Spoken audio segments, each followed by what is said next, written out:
For every 1000 likes, this video will get shorter by 10 seconds. I'm making this video 3 minutes longer.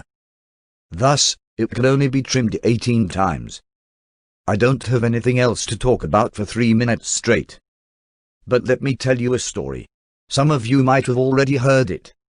But, I need to make this video 3 minutes longer, so here's the story for you. So there was this man in Bulgaria who drove trains for a living.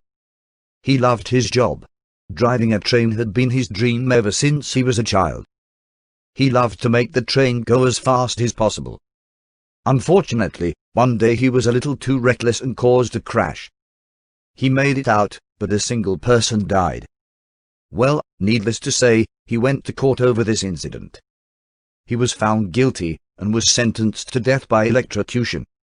When the day of the execution came, he requested a single banana as his last meal. After eating the banana, he was strapped into the electric chair. The switch was flown, sparks flew, and smoke filled the air, but nothing happened. The man was perfectly fine.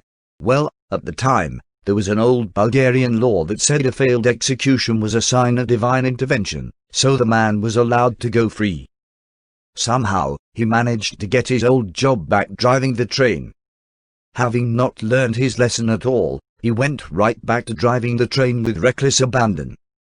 Once again, he caused the train to crash, this time killing 2 people. The trial went much the same as the first, resulting in a sentence of execution. For his final meal, the man requested 2 bananas.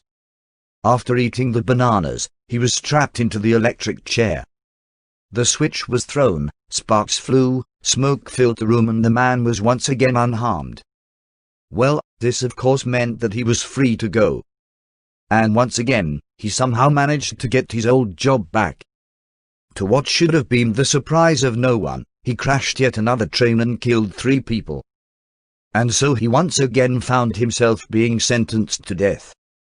On the day of his execution, he requested his final meal, 3 bananas. You know what? No, said the executioner. I've had it with you and your stupid bananas and walking out of here unharmed. I'm not giving you a thing to eat. We're strapping you in and doing this now. Well, it was against protocol, but the man was strapped into the electric chair without a last meal. The switch was pulled, sparks flew, smoke filled the room, and the man was still unharmed. The executioner was speechless. The man looked at the executioner and said, "Oh, the bananas had nothing to do with it. I'm just a bad conductor."